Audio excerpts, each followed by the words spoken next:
Hello, folks. Welcome to the PT on Ice Daily Show, brought to you by the Institute of Clinical Excellence. My name is Dr. Dustin Jones with the Older Adult Division, and today we're going to be talking about heavy versus light loads, particularly in geriatrics.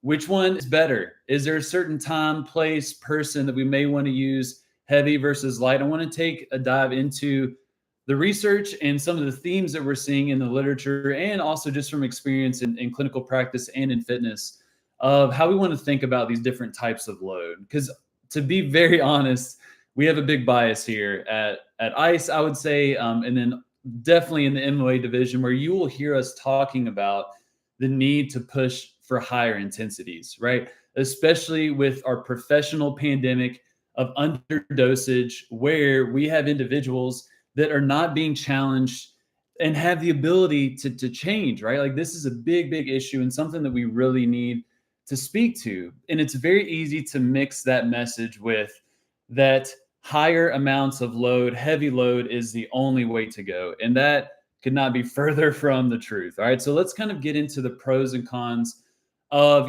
heavy resistance versus lighter resistance, and when we may want to use these, because it's really important to be very thoughtful in your approach of applying load to individuals.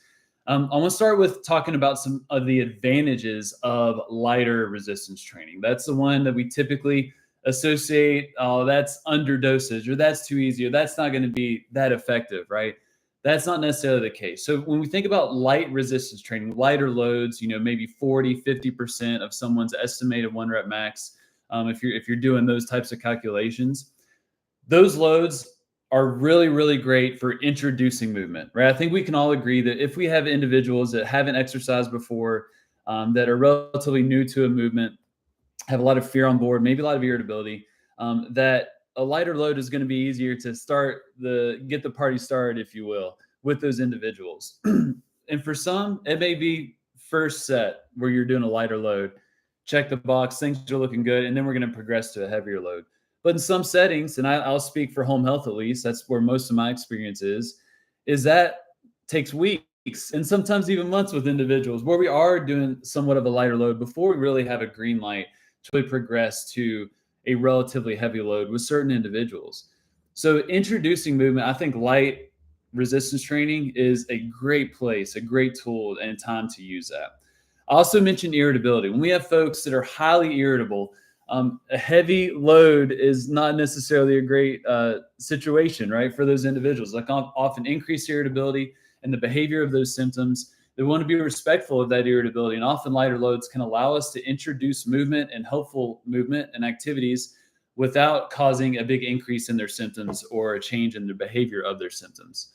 So introducing movement, high irritability, those are great places. Another great place to introduce or use lighter resistance training is when we're really focused on movement velocity, of really creating speed with a particular movement, which in geriatrics, oftentimes it's very helpful when we're working on reaction timing, for example, or performing movements that require a lot of speed, like stepping strategies to regain balance, for example. The lighter loads are going to allow them to move quicker than if they're bogged down with the super heavy loads. So we can use that in our training. Light resistance training also improves strength and hypertrophy as well. There is a lot of kind of mixed literature of showing that, man, heavy resistance training is kind of the gold standard, right? If we're wanting to get people really strong, if we're wanting to improve muscle mass as well, like, we got to lift heavy loads. But particularly in older adults and deconditioned older adults, that they can see improvements and significant improvements in strength and hypertrophy with relatively lighter loads, 40, 50, 60% of their 1RM. Now, oftentimes you have to adjust the other variables of dosage, right? Typically higher volume, but we can see an improvement in strength and hypertrophy in older adults, particularly deconditioned older adults, with light resistance training. And that's really good news. I think it's really helpful, especially with if you're in a more acute setting, you're in home health, acute care, SNF, those types of settings, the lighter resistance is typically more accessible to these individuals, and we can still get benefits from it. So I hope you can see some of the value of lighter resistance training, right? There are certain times and places and people where we are going to want to use light resistance training over heavy resistance training. Now, let's talk about heavy resistance training. What's some of the evidence showing and theme showing of where that really stacks up? What are the benefits, right? The obvious one is strength and hypertrophy, right? Most of the literature that's going to be looking at improving strength, improving hypertrophy is with heavier loads. Usually that 85% of someone's 1 rep max. You're going to see really good results with a lot of the individuals if you can be able to apply that. One thing that is not often discussed, and why you'll often see the MOA faculty give a little bit more preference to heavy resistance training, is the stimulus that we'll give to bone mineral density. That heavier loads are going to be a greater stimulus to improve bone mineral density than lighter loads. Most of the research that's showing pretty significant changes or a reduction in decline in bone mineral density are usually doing resistance type activities in higher percentages of someone's 1 rep max in the 80s, 85%, for example. So bone mineral density is a huge one, and that's why we'll often use it somewhat preferentially with folks when we can apply it.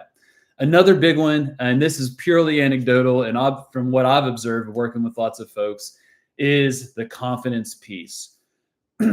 Introducing light resistance training can help build confidence, right? It can get people moving. They can start to do things that they didn't think were possible or what they thought they'd be able to do initially. But once we get past a certain point, heavy loads are going to be the only tool to really change people's perceptions of themselves.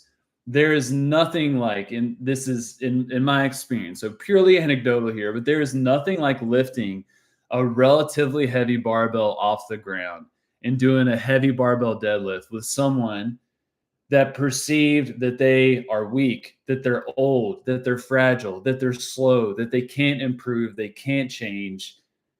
That is such a powerful tool for these people to improve their confidence, but change the perceptions of what they're truly capable of doing. And this has so many ripple effects, right?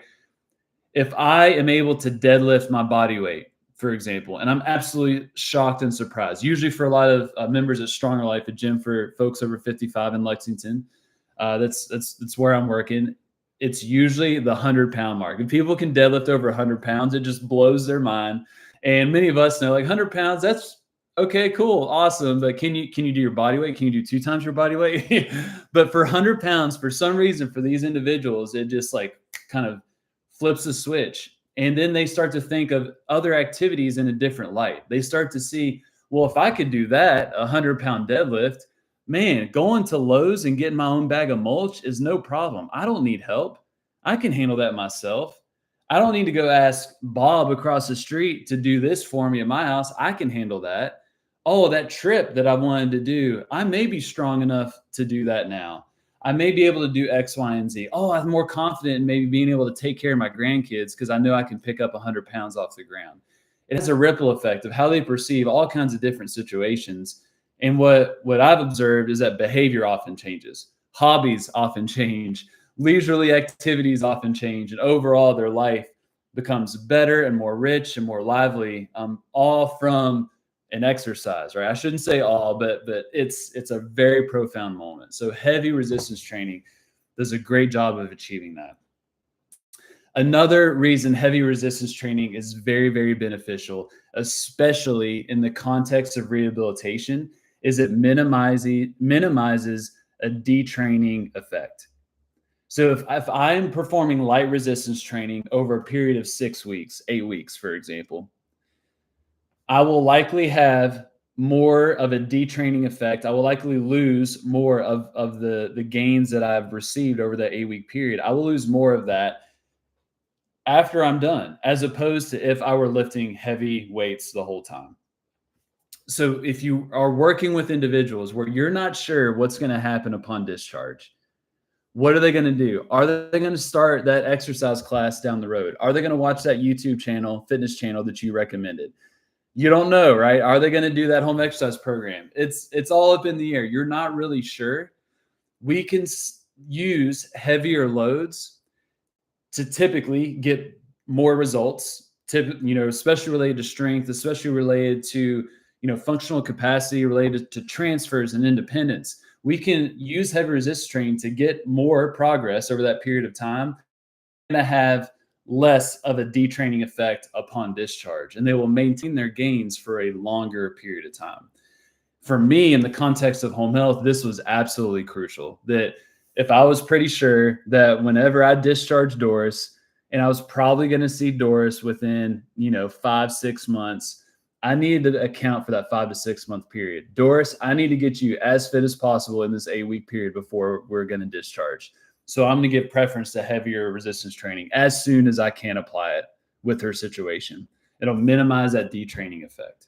All right. So there's lots of different reasons, right? I hope you can appreciate the benefits of light resistance training, of when you may want to use it, what situations is it really helpful, but then also for heavy resistance training, there's certain situations where, yeah, we definitely need to avoid light weights and stick with heavier weights.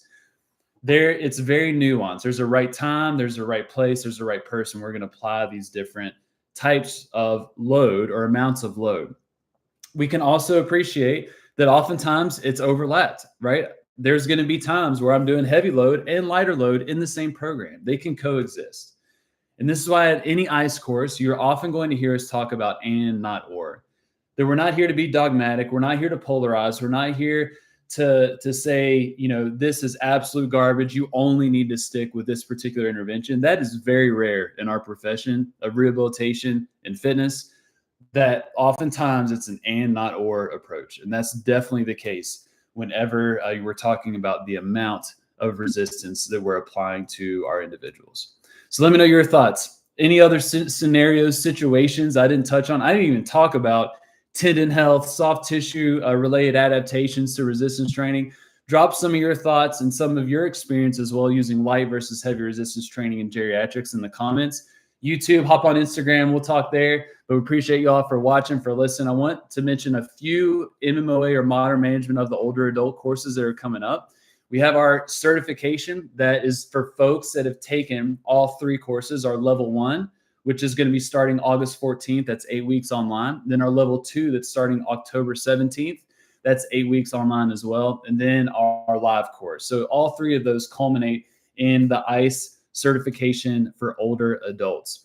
Our live course is coming up. 2 that I want to mention this weekend. Victor, New York is going to be going down. Jeff Musgrave is going to be leading that one. It's going to be an awesome crew up there in upstate New York. And then the following weekend is our big MMOA summit. This is where all the MMOA faculty descend in Denver, Colorado. We do this one time a year where we all come together, have an absolute blast. We do a lot of activities, hikes. We'll have a big cookout, pool party with all the students afterwards. So if you're in the Denver area looking for something to do next weekend, we'd love for you to join that course. All right. Y'all have a good rest of your Wednesday, and I'll talk to you soon.